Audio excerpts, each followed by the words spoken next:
ស្រស់ល្អឯកឈ្មោះល្បីគ្រប់ទឹងតំបន់ចនឡាក់អប្សរាល្អគុណសែនជាប់ចិត្តពេលមុននេះជាស្នាដៃកូនខ្មែរចៃដុនឬមួយជាវាសនាបានជួបរំដួលផ្កាឃើញភ្លៀមបេះដូងលងស្នេហ៍ចន្ទយាស្នូតបកសំស្រីខ្មែរតើបងមានវាសនាទេបានស្ងួនជាគូនិស្ស័យ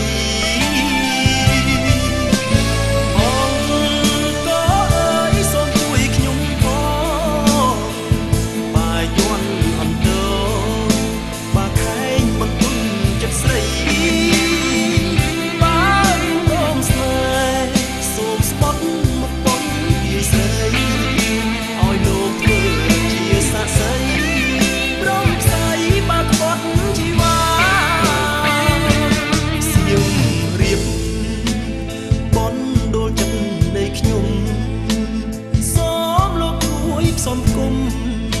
ឲ្យខ្ញុំសំដូចប្រាថ្នាអង្គតគេឈ្មោះបីថ្លៃថ្លារូបខ្ញុំក៏សូមសន្យាថែស្នេហានេះរហូត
សំគុំ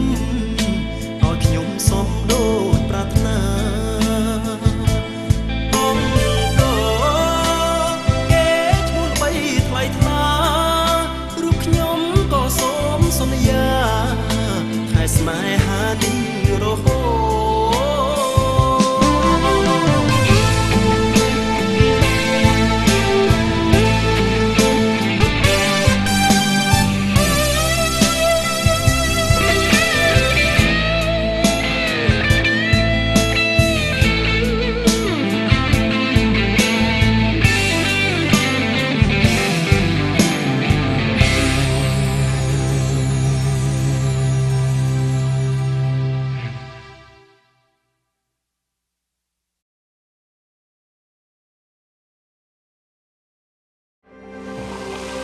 ស្រាបៀរកម្ពុជា